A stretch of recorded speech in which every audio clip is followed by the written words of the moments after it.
You guys have asked for it, and now you're finally going to get the explanation to a ton of the questions that you guys have been asking me. Some of the questions we're going to cover today that you guys are just asking me lots and lots of times are, why did Chris Watts take that polygraph test if he's not narcissistic? Why does he not show emotion if he's not narcissistic? Why does he tell so many lies? Let's see, what are the questions I got for you? I got a list of them here for you. Let's see, we have why does he think that he can get out of jail? Which I really don't think he can, but why does he think that? What's the deal with Chris Watts and his relationship with his mom? Why does he make so many bad decisions in general? And why do I still not think that he's a covert narcissist? And I'll also add to that list a communal narcissist. Now, those are the questions that I've seen over and over, and recently I've got a few questions directly from you guys that I will also answer in this conversation that we're having. If you're watching with us live, please feel free to participate in the conversation. But before we go much further, I do want to say this. It seems that this case really triggers a ton of very strong emotions in people. And for whatever reason, these videos, different than the other videos I've done, people have just really gotten into arguments in the comments. People are saying nasty things towards each other, towards me, towards the whole situation. I mean, it's pretty unbelievable, honestly. So what I'd like for you to realize is that this is really just a conversation, okay? I don't know Chris Watts. I don't know anyone in his family. And because of that, I can't diagnose him. You can't officially diagnose someone that you've never met. It's kind of a rule. And I'm not trying to do that. But pretend that I did know him and all that I had was this information, the same information that you guys have had. If that were the situation, these would be my thoughts about it. The difference is if I did know him, then I would have a lot more information and maybe my thoughts would be different. But based on what we have, this is what I'm going to share with you. And I'm going to try really hard to stay in my lane, and my lane would be the psychological sort of profile of Chris Watts and maybe some of the other family members. We might get into that a little bit. I'm going to probably steer away from getting into the nitty-gritty about the evidence of the case.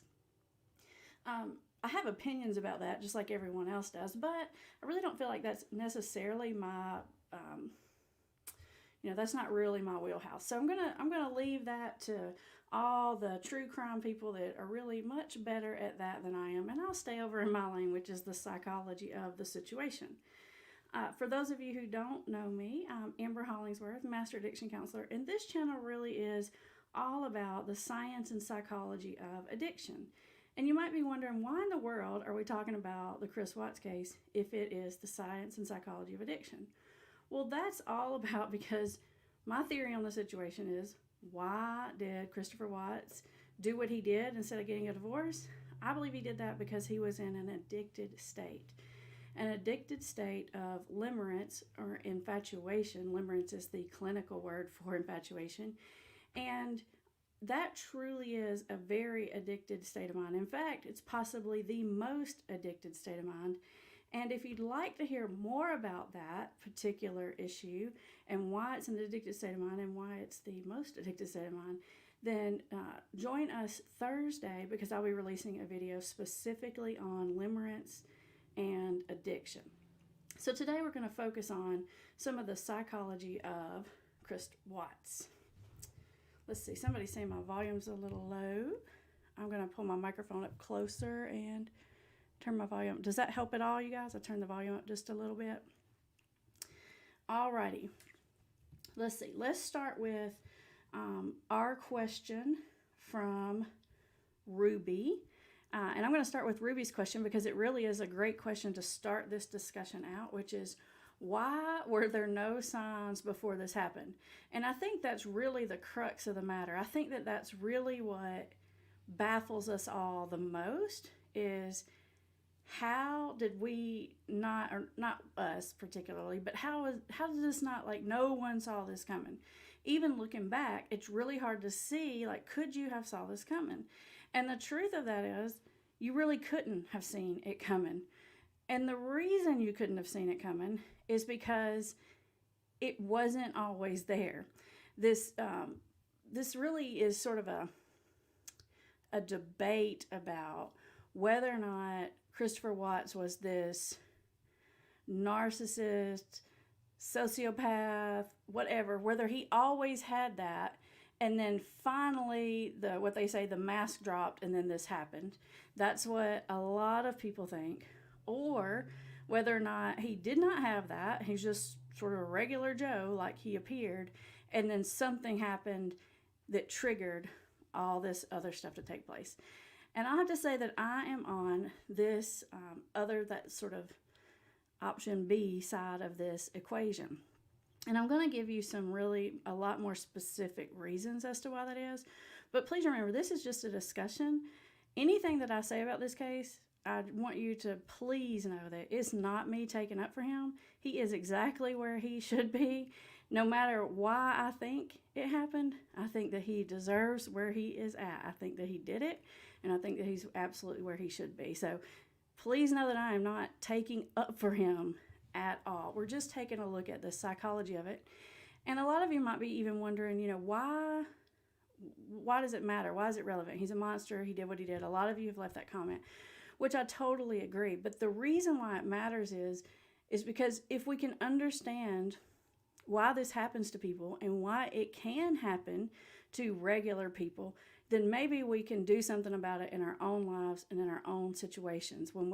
Maybe we can see these signs in ourselves, maybe we can see these signs in our loved ones, and maybe we can head it off at the pass. I think that's why it's important to talk about.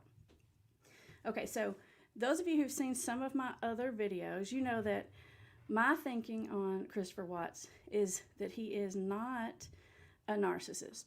And I've gotten a lot of comments from people saying that I need to look at other videos and that I need to look at the criteria further, and that there are these other newer kinds of narcissism that are less known, called covert narcissism and communal narcissism, and that I must not know about what those are. So I think the really good place to start is with the actual definition criteria of narcissism, what that is, why he doesn't meet them, and I will specifically address those two sort of subtypes, which would be covert narcissism and communal narcissism, to you in sort of the brief overview, not in too much excruciating detail. But basically there are 9 symptoms of narcissistic personality disorder, and in order to receive a diagnosis of that, you have to sort of meet the criteria for 5 of 9 of these that I'm about to tell you. Now, the other thing that's really important to understand about these criteria is that you have to have shown signs for a personality disorder diagnosis, you have to have shown signs of it by the time you're in early adulthood. And these signs and symptoms have to be present in a variety of situations. And I think that's where the crux of the matter comes from.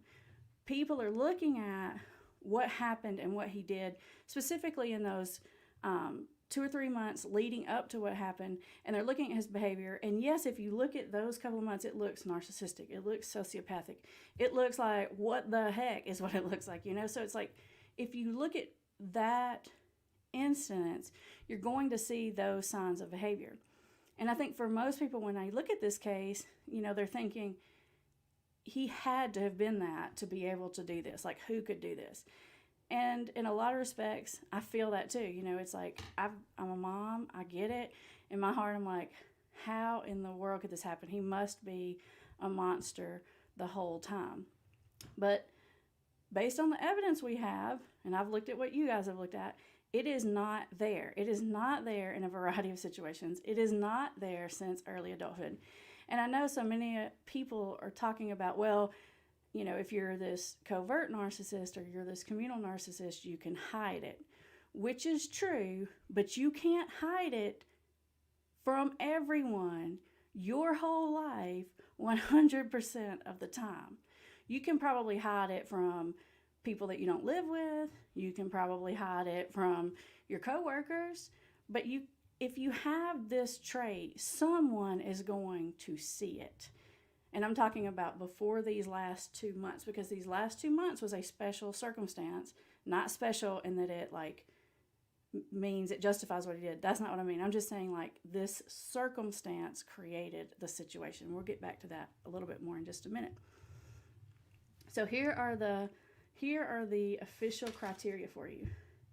The first one is grandiosity. The person has a sense of grandiosity, which just means I'm better, above things. You know, it's just sort of like I'm more important than most people. The second one is fantasies of success and all these fabulous things that happen. So in their head, it's like they imagine, you know, all this wonderful accolades and how they're just more better than everybody else in all these kinds of ways. They believe that this is the third one, are exceptional or extraordinary in some way. They have a desire for unwarranted attention. They're attention seeking. Like everybody's a little attention seeking, but I'm talking about like a lot, excessively, pathologically. They have a sense of entitlement. They have oppressive behavior, and what that means is they sort of rule the roost, and anyone else around them is beneath them. And when you're in a close relationship with someone with a personality disorder, you can absolutely for sure feel this. They lack empathy for others. They have empathy for themselves, but not for other people. They either resent others or they feel that others resent them, probably for how wonderful and fabulous and special they are. And number 9, they have egotistical types of behaviors. So you have to have met 5 of 9 of those, and those symptoms or traits or criteria really have to be present for a variety of situations, present since early adulthood. Now, there's not been one person, one piece of evidence, one shred of anything that says that Chris Watts demonstrated any of those traits prior to the couple of months that led to this horrible crime that he committed. And so let's get into, because I know a lot of people are thinking, well, yeah, but you're talking about those are the criteria, and if you're this covert kind or you're this communal kind, then people can't quite see it. And so you can hide under the radar. And I agree that if you are a covert narcissist or a communal narcissist, you can absolutely hide under the radar a lot longer and a lot more effectively than sort of your really stereotypical kind of conceited, really out there, attention-seeking kind of narcissist. So let's talk a little bit about what those 2 words mean. Now, I'm going to overgeneralize it for you because I think sometimes if you're trying to understand a new complicated concept, it's easy just to get your head wrapped around it in a real sort of easy, simple way. So a covert narcissist is kind of a narcissist, and it's not so much that they feel like they're prettier, smarter, more faster, whatever, than everyone else, but it's kind of like they feel like their problems are special. And they call it the vulnerable narcissist because it's kind of like they get their narcissistic needs met by being overly vulnerable. They constantly have problems. Their situation is different, which makes the rules for them different. And they're just terminally unique. They're terminally special. They terminally have these unique set of problems. I don't think Chris Watts meets that category, right? You don't see that behavior in any of the stuff leading up. Now, that second subtype called communal narcissist, which is a little less known than the covert narcissist, it's a little bit different. And the way I'm going to generalize this one for you is I'm going to call it, and this isn't a clinical term, this is just an AMBER term, but martyr syndrome. This is somebody who feels special and unique, not because they're faster, smarter, stronger, but because they do more for other people. Now, if there were one that I could think Christopher Watts could fit in, like I could go closer to this one, but I still don't think he fits in it, and I'll tell you why in just a second. This communal narcissist, it's this sort of like Mother Teresa syndrome. When I used to work at the psych hospital, I used to have a really good friend, and she used to say, get off the cross because somebody else needs the wood. You know, it's kind of like I'm always doing for other people. I'm always giving to charities. I'm always putting myself out. I'm the one that sacrifices all the time. And we've all known people like this, and we don't necessarily automatically think narcissism when we see that kind of behavior. So because of that, it does kind of fly under the radar, and it doesn't hit our, it doesn't kind of trigger us to think, oh, they think that they're better. But in their way, they think that they're better because they think that they're more sacrificing, that they're better. But the thing of it is, in order to meet narcissistic criteria, there has to be some kind of like overt attention seeking for it.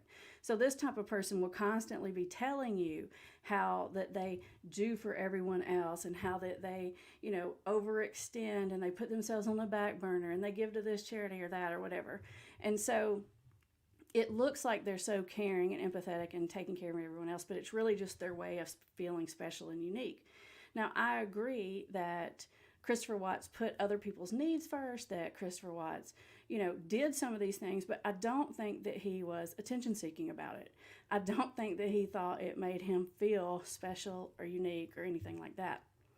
I do think that he was what in Enneagram language we call a type 9 mediator personality type, sometimes called a peacemaker personality type.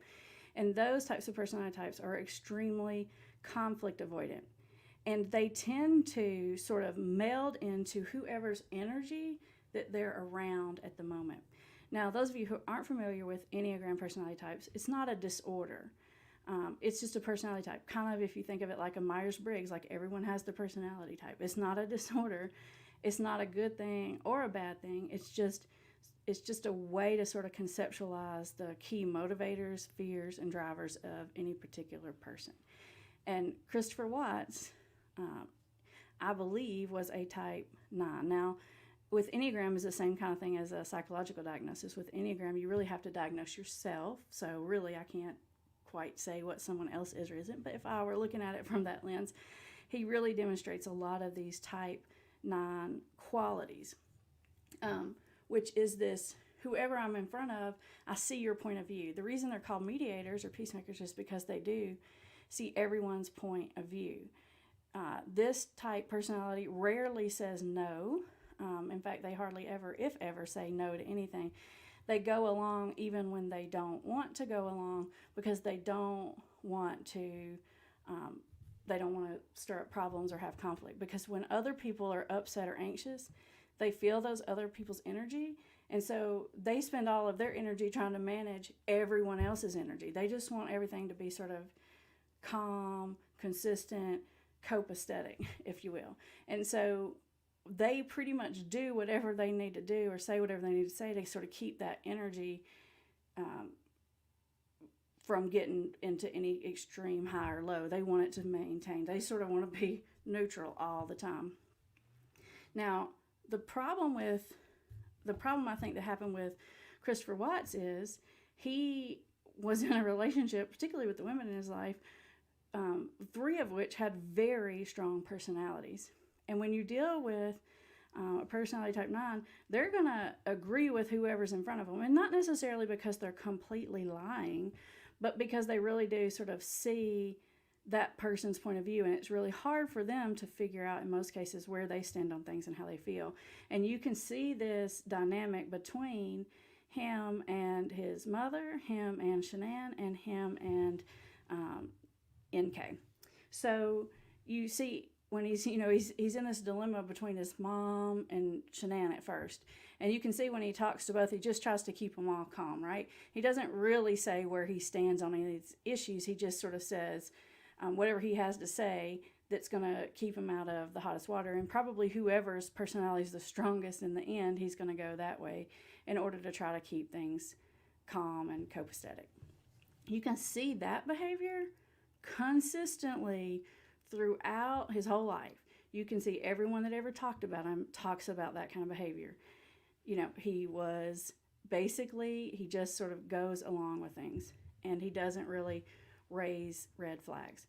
So how can somebody so conflict avoidant do what he did? That's probably what you're thinking, because that's what I'd be thinking. He gets in this relationship with NK. He falls in this limerence addicted state. And when people are in this addicted state, it's almost like they rewrite history. They forget, all about any other time that they've ever fell in love or been infatuated. And all they can remember is the right here and right now. And it feels to anyone who's ever been in this state, and most of us have been in this state at some period of time in our life, where it's like, this is the one, I've never felt this way before, like I have to have you. It's this obsessive state about this other person. And I think this is the first time where he in his life is like, I have to have this, like, I want this. And there was a sureness inside of him. But when you're in that state, you really devalue, especially if you're in that state because you're in an affair, you really devalue your current partner. You can't even remember having ever felt that way about them before, and it feels like you don't even get me, and this other person gets me, and this is my real one true love, and I've got to get out of this because this is my fate, and this is where I should be. This is how people feel when they're in that limerent state, particularly if they're in it due to an affair. And you can ask pretty much anyone who's ever been in that state if they'll tell you the truth, and they'll tell you that. Now, most of them don't go on to do what he did, but you've got to combine the facts of his personality type, right? How conflict avoidant he was. Do you really think Shanann was going to let him go easily? Heck no, she was going to give him a run for his money. It would have been difficult emotionally. She would have made everything hard on him. And not only that, so many of you have mentioned in your comments, like, he did it because of the money. And I do think that that was part of the reason, right? He knew he was in such a financial bad situation with Shanann, and if he tried to get out of it and went for a divorce, it would be even worse. And he financially really would have been in an extremely bad situation, which would have been hard for him to make this new life, this fantasy that he had going on as far as this new life with NK. So that's the thinking about, in my mind, why that happened. It was the circumstance of the limerence. Now, let me look back so I can give credit to who asked this question. Somebody asked the question, would this have happened if NK had not come along? I do think that he would probably have been vulnerable to having an affair, but I think a lot of people are more vulnerable to having an affair than they actually think, because marriage is hard and it's difficult. And, if someone new comes along and they're paying all this attention, it does give you that addicted type feeling, and people are just much more vulnerable to that than they think. But I think the thing that set him up the most for that was the fact that he lost all that weight. I think that process is what set him up for the affair, and I think the affair is what set him up to do what he did. Does that make sense to you guys? So it's like the fact that he lost all that weight. Previously he's been this quiet guy. He's been behind the scenes. He doesn't really get his needs met very well. He doesn't really stand up for himself. He's just sort of this kind of wallflower type guy.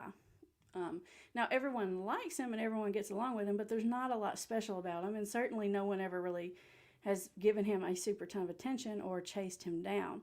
So he's lost all this weight, he's attractive, people are now giving him attention, which he's never really gotten a lot of before. NK comes along, and clearly, everyone kind of agrees on the fact that she pursued him, right? She went after him, I think. I heard someone say on a video I watched yesterday, someone that worked at Anadarko and knew the both of them, that she was a little that way in general, and she pursued a lot of guys, but he fell for it. And I think that's the key, is he fell for it because he was more vulnerable. He'd recently had all that weight loss. He was in a tough situation in his marriage, but any person who's married with little kids and dealing with the finances of that and the stress of that, that's the time when life is the hardest, right? That's the time when you're really, whether you're the mom or the dad, you're just not getting your needs met very well, because every ounce of you goes into either working to pay the bills or taking care of your children. And because of that, you're not getting any of your personal needs met at all, and that's when you're so much more vulnerable. So when you combine that with all the weight loss and the attention over here, and the fact that NK had this really strong personality, and she wasn't going to put up with no sharing, right? That's not me saying, I don't think she told him to do it. I know that I'm not going to get into all that, because we can do another video on that if we need to, but he knew that it wasn't going to be like this, I can get a divorce and, I can go over here and pursue this life with her and then have my kids on the weekends. Like, it wasn't going to go down for him that easy because he's dealing with these very strong personalities. And the truth of it is he didn't have what it takes to fight. He didn't have the ability to stand up for himself or to speak for himself or to, and plus he just didn't have any leg to stand on because he's getting out of this marriage and an affair. So even if he had the assertiveness abilities, he didn't have any leg to stand on. So he just knew, like, it wasn't going to work for him. It was not going to work out for him to just get a divorce and pursue this fantasy life over here that he had built up in his head. So I know that's a lot of information. I appreciate you guys sticking with me and listening to all that. But all that leads to how I'm going to answer all these questions I have for you. A lot of you want to know, well, if he's not narcissistic, why did he agree to take that polygraph test? Well, he agreed to take that polygraph test because he was scared not to, right? I think a lot of people agree to take the polygraph test because they're scared if they don't take it, they're going to look guilty, and also because they think if they do take it, it's not admissible in court. So even if it shows positive or even if it shows that they lied, that they can then deal with it later. So in his mind, it's like, if I tell these two investigators that I'm not going to take this polygraph test, that's going to cause a lot of contention. Then they're going to say, well, why not? Well, what are you hiding? And with a personality type like he has, it's all about avoiding that.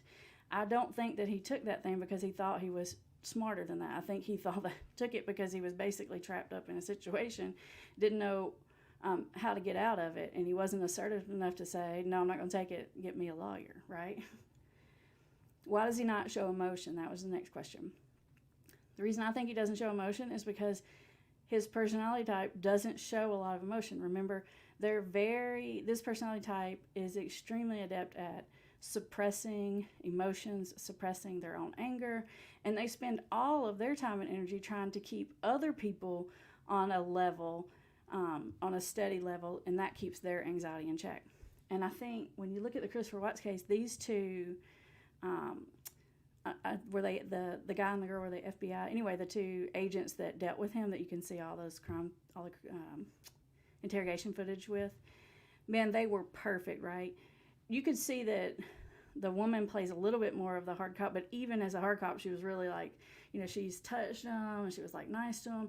And that was really the perfect way to come at this personality type to sort of keep him level enough to get him where you need him to be, because he's so conflict avoidant. You just want to kind of, you can see even in that second interview, the way they're able to ask him these questions and the way they let him answer them, but without forcing a lot of distress. It's kind of like answering them, but without getting into a lot of the feeling, which I think worked perfectly for this situation. Why does he tell so many lies? I think what he definitely tells lies, and people with a mediator personality type, I'm not going to say that they're more prone to lying, but I will say they're more prone to saying what they think another person wants to hear. How about that? When I say that. Or leaving out details and that kind of thing. Why do I think he's made so many bad decisions? Because of this. Because he doesn't stand up for what he thinks is right. In some cases, I think he doesn't know what he thinks is right.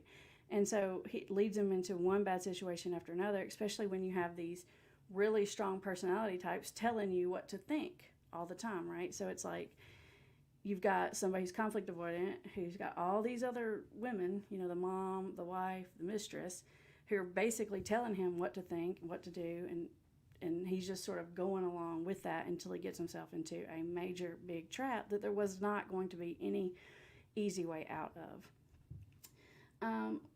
Why does he think he can get out? I don't know that he does think he can get out. There's all this talk about he's following this and he's following that and he's trying to get out, which may be true.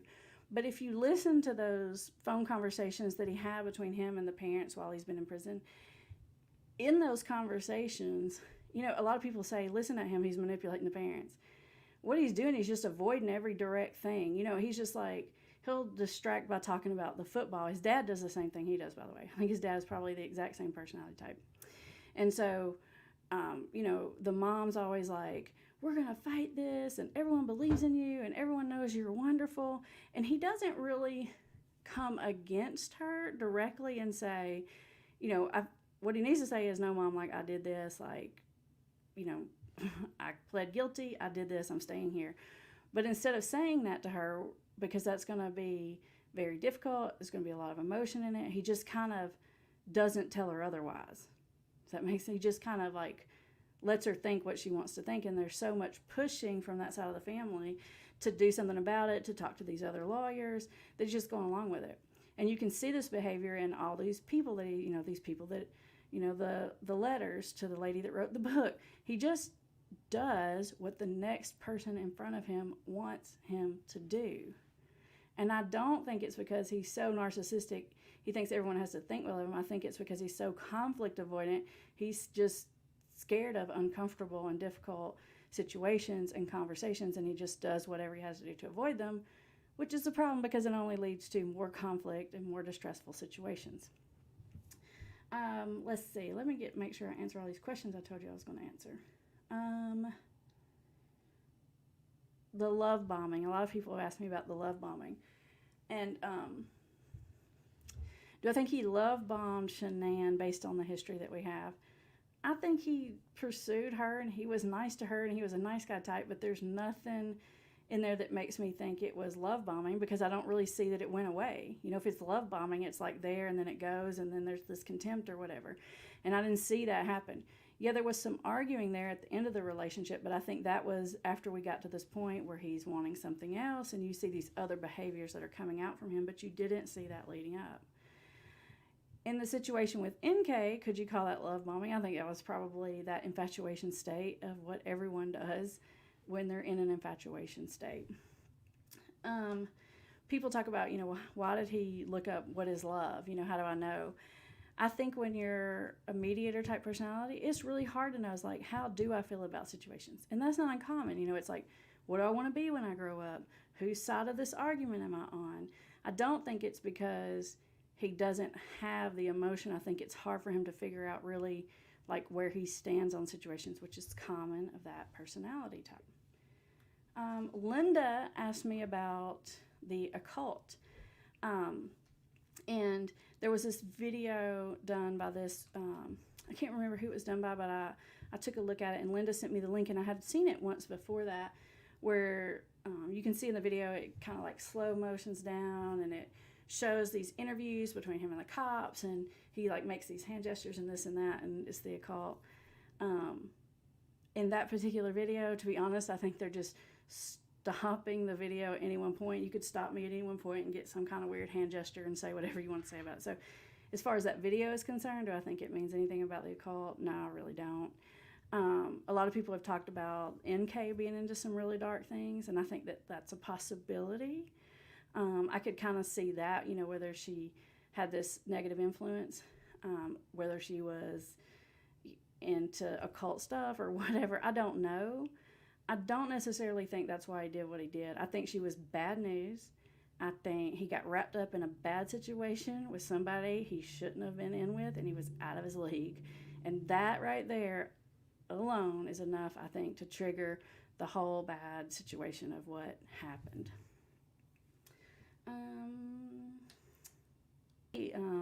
We have a viewer named Kelly, and this wasn't necessarily a question, it was a little piece of information that she put in her comments. I don't know if it's true or not, but I thought it was interesting.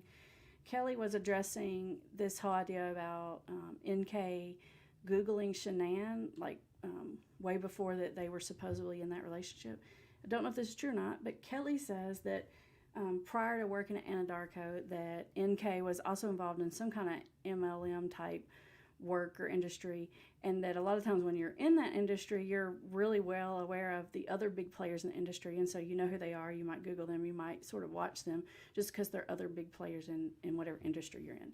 So I thought that was an interesting theory about that, because I've got a lot of questions about that. Why was the Googling beforehand? I think it could have been for a lot of reasons. People talk about, they met on the 4th of July thing, and it could have just been somebody that he met, and she was like, who is that? And she Googled her up that way. I don't know. I don't think the relationship started too awful long before they said it started, just because you can kind of see how it evolved. You can see in the emails and letters, you can watch it kind of go from beginning to escalation, and that's why I think that happened. Okay. You guys have been awesome listeners. I am going to scroll through now and look at some of your comments and questions for those of you who joined us. If you're watching on the replay, feel free to leave me comments and questions in the comments, and I will try to do my best to come back and look at those as well. All right. Okay. For me, it's about trying to understand the human psyche and ultimately understanding ourselves. I agree with you. That's the only reason I'm really even talking about this, because in my mind, it really was an addicted state of mind. It was a lot of things that came together in a certain particular order that created this situation. Kind of like the perfect weather conditions creates like a tsunami or some kind of massive hurricane or something like that. Sue says, I don't believe he's a narcissist. Lori says, I believe he is a family murderer. Yeah, I agree with you. I absolutely think he did exactly what he said he did.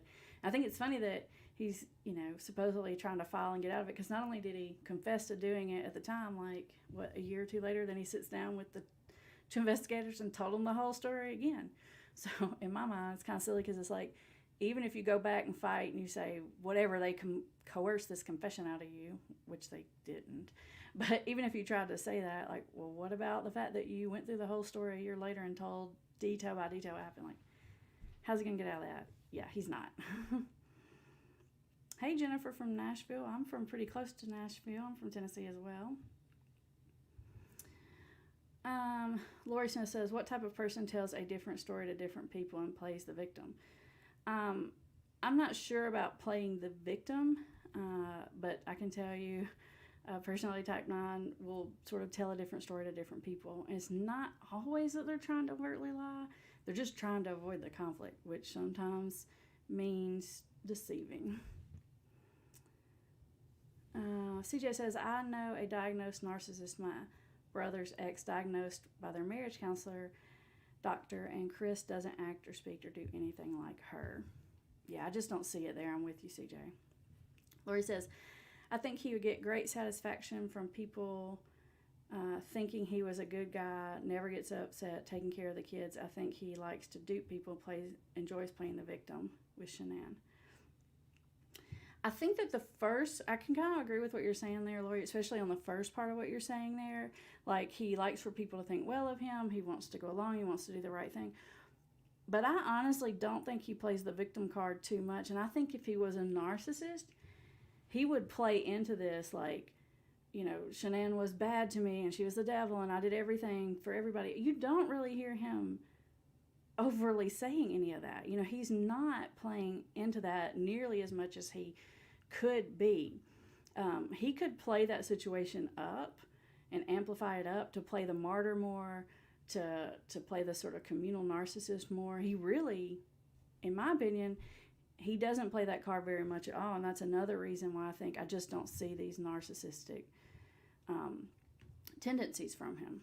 Now, he did say the one thing, like Shanann said, that I would never, see my kids again, and that's possible. She might have said that, but I don't think that's uncommon to say when you're in a fight and you just found out your husband's having an affair and you're about to get divorced. It's like a mad thing that you say. I don't think that she meant, I'm going to go hurt my children. I think she meant to say, you better watch what you're doing or else, kind of thing. And I think he knew that as well. Lori says, I think losing weight really changed him too. Yeah, I definitely think so. Basically, anyone who's attractive and giving him attention. Yeah, I think Ashley, he was very vulnerable to that. Because like I said, in general, he didn't have ways of getting his needs met. He'd never really been pursued like that. He's in a situation where he's like working hard every day, taking care of kids, which is hard for any adult person with young children. And I just think the situation was just bad. It was just sort of the right or the wrong, I guess, combination of events.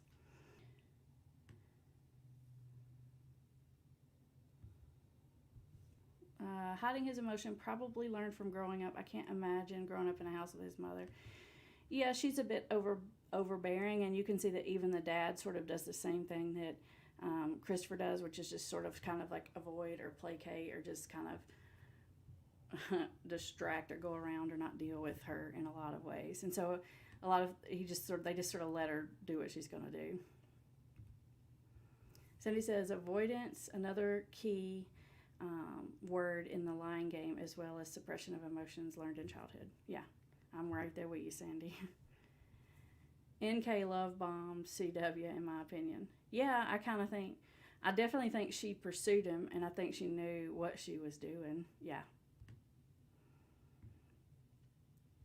CW says, or Tammy says CW equals sociopath. I think what he did was sociopathic. I could kind of agree with that. But it's kind of the difference in like someone saying like, I'm depressed versus someone saying, or someone actually meeting the criteria for clinical depression. So it's kind of a word that we can throw out, and you can be depressed today. You know, you can say, I'm depressed today, or I feel depressed. But that's very different than meeting the clinical criteria, the actual formal criteria for depression. So it's like, does he meet the clinical criteria for sociopath? He doesn't. Like, like if you look at the clinical criteria, like he just doesn't meet them to get the diagnosis. At least not with the information that we have. Why the cruelty towards his children? I think that's the biggest question, Amy. I think you hit the nail on the head right there. Why did he do what he did with the children? And if there's one thing that sort of is just the most mind-blowing part of this whole thing, it's that. Not that killing your spouse is ever okay, but you could kind of understand how he got to that point. Not saying that's okay, but your kids, that's just a whole different thing. And I think he got himself in that situation. He did what he did, and he even talked about how Bella came in there. She saw it. I think he pretty much knew that there was no getting out of it at that point, right? That there would be witnesses, that I just think he got himself in a situation he couldn't get out of. And a terrible, horrible, awful thing happened. I think he was probably in a bit of a dissociated state when it happened. That's not me saying that he was clinically having psychosis or delusion. I don't think that he was. I think he just broke. And I don't mean like, I don't know what word I used in the initial video. People talk about like snapped. And when I say snapped, I don't mean like in the legal form of the word, as in like a crime of passion. Like when that happens legally, it's almost like a reflex. Like something happens and I just rage out. I'm not even thinking, like in the moment immediately and do what he did. I think he had thought about it. I don't think he had really planned it per se. I think he had this fantasy about like, what if they just went away? My whole life would be easier. I think the thought had crossed his mind. And then I think the moment came, and then he sort of impulsively did what he did. The reason I think that's because it was so poorly thought out and executed. Crystal says, is CW's personality learned from his parents, his dad maybe? What did his mom do with him growing up that was so bad? As far as like what I'm saying, as far as the Enneagram personality types, those aren't, like I said, those aren't psychiatric diagnoses. They're not like personality disorders. We all have them. And essentially it's like some traits are either over-nurtured or under-nurtured in all of us in childhood and create these other personality traits. And I think with Enneagram, what you're looking at is like, what is somebody's primary defense mechanism? And we all have defense mechanisms. We've all been through something hard in our childhood, and hard things. And how did we deal with that? And eventually we start relying on some defense mechanisms more than others. And ultimately those defense mechanisms become pretty like hardwired into our personality types. And so I don't know if there was anything so severely traumatic. I think his mom's kind of difficult. I think but I don't think she's a monster. I just think she's just difficult, and she probably doesn't realize that she never gave him much of a chance for an opinion, the dad either. But I don't really blame her for all that either. It's also everybody else's. It's your own personal responsibility to stand up for yourself and ask for your needs to get met too.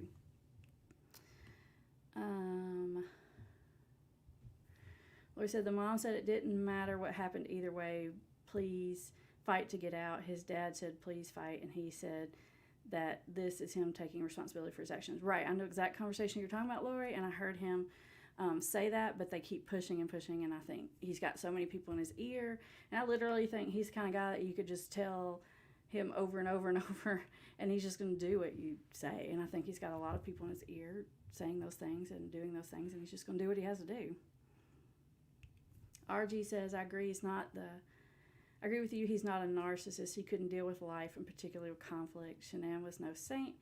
She couldn't see how the Thrive crap was negatively affecting her family. I think, and that was another question that someone asked me about, to talk about her personality type. I don't have as strong of a feeling about her Enneagram personality type. I did do a little research, and there's someone out there that has a theory, I think, about her Myers-Briggs type. And when you correlate her Myers-Briggs type to Enneagram personality type, it's a type 2, for those of you who even know what that means, which is a helper or a giver. She was definitely extroverted. She was definitely opinionated. She was definitely take charge. Do I think she was narcissistic? No, I don't think she was narcissistic either. Do I think she had more narcissistic traits than he did? If you put everybody on a continuum, which we all are, I think, yeah, she had a few more traits than he did. Does she meet the criteria for it? No. And everyone sort of talks about the way she ran over him, but the thing of it is he let everyone run over him, right? And so she just had a strong personality. She took charge, but I feel like he was just as responsible for that as she was. Like, he could stand up, he could say something too. He just didn't have it in him. Matthew says, did he do a basal faulty? I don't even know. Is that a person? I don't even know what that is. Make a terrible mistake and embark upon a cascading series of even worse mistakes to try to dig out of it. Yes, whatever that word is, which I've not heard of, that's what he did. That's exactly what I think. And I see people in the line of work that I do that find themselves in that situation all the time, right? It's like one bad decision leads to another, leads to another, leads to another, and you just dig into this situation until ultimately there's no good way out. And he absolutely got himself there. What the heck? I like your profile name there. Do you think he wishes to go back in time and not do what he did and would have done it no matter what? No, I think now that he's out of that relationship and the limerence is cleared, I think he absolutely wishes he could go back and undo what he did. Yeah. And I think that's what happens if you talk to anyone in any kind of addicted state, whether it's limerence or drug addiction or any kind of process addiction like gambling. Once they get out of that, and it doesn't happen immediately, it takes months for your thinking to really clear. People look back and they think, who was I? What was I thinking? Why was I so deluded? I see it every day. And I do think that, yeah, he sees it now a little more clearly, and I think he would definitely, if he had the clarity he has now, it wouldn't have happened.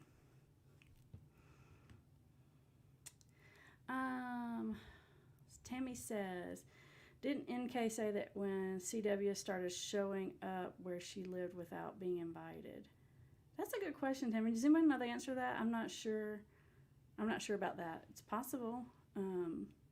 Someone else in the comments let us know. Y'all might know better than I know on that one. Reminds me of Automation Boy in the movie AI, Artificial Intelligence, where he wants to be a real boy and he emulates human traits in such a way basically appears to be human.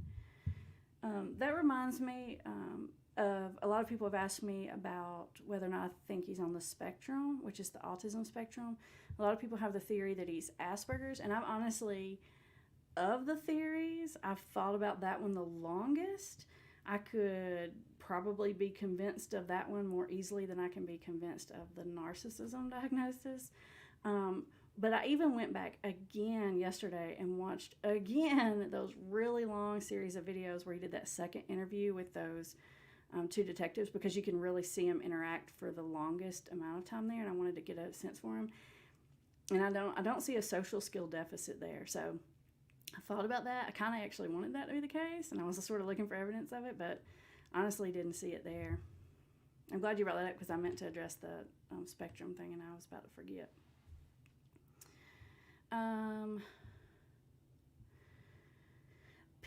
Let's see. People do that with ADD and ADHD too, borders on a slang word anymore. Are you talking about over-diagnosing? Is that what you're talking about there? I think maybe that's what you're saying, is like, it's like throwing the diagnosis around. Yeah, I kind of agree with that. I feel like for a long time, bipolar disorder was the one that got thrown around, and then like ADHD, and now like narcissism. Man, that's like the diagnosis of the day. It's like everyone thinks everyone else in their life's a narcissist. And I'm not saying that, let me say this, I shouldn't have said that so flippantly. I know that if you've been in a relationship with a narcissist, it's horrible, And I don't want to minimize that in any kind of way because I don't want to be offensive, but I do want to say that the diagnosis is thrown around excessively without a real understanding of what it is.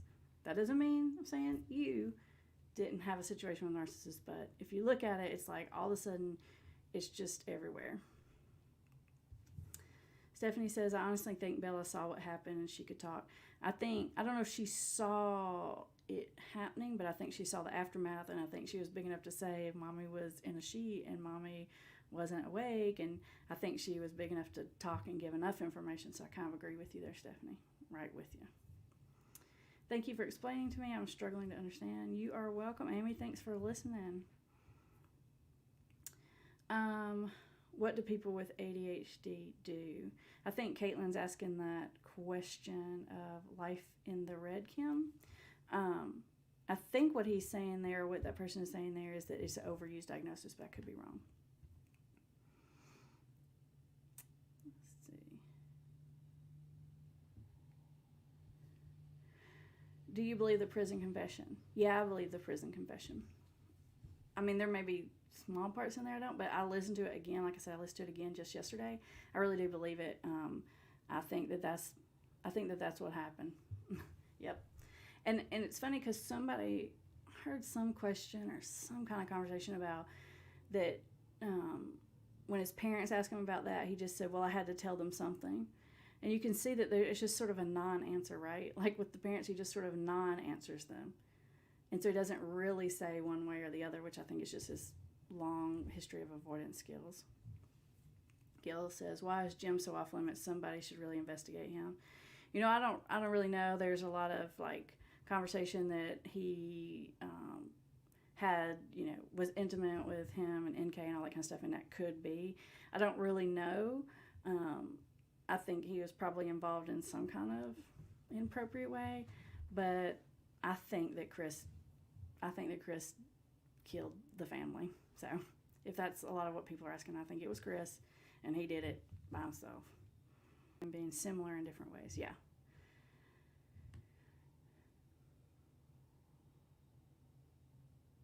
Sally says flavor of the month diagnosis. I say flavor of the year. Right, Sally? It's like flavor of the year or something, though. I've seen it so much. Would you say that NK went after him to start the affair? Yeah, I think NK went after him. And I think he liked that. I think he never had attention like that. I think he was in a tough time in his life because he was raising young children and finances were hard. And so, yeah, he was vulnerable. Bad situation. Okay.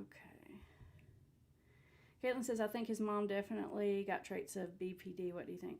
I'm thinking when you say BPD, you mean borderline personality disorder. I haven't studied the mom enough to see that. I couldn't say one way or the other, but I definitely don't have an absolutely not reaction to it. I can tell you that. So I would definitely put some thought into it.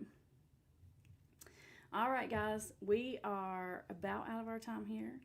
If you'd like to know more about limerence and that addicted state of mind, Thursday at 1, we'll be premiering a video on limerence as an addiction, and I think that you're really going to find that fascinating, and I think it's really going to help you understand even more about what happened in this particular case. Thank you, everyone that joined us, and I will see you on Thursday.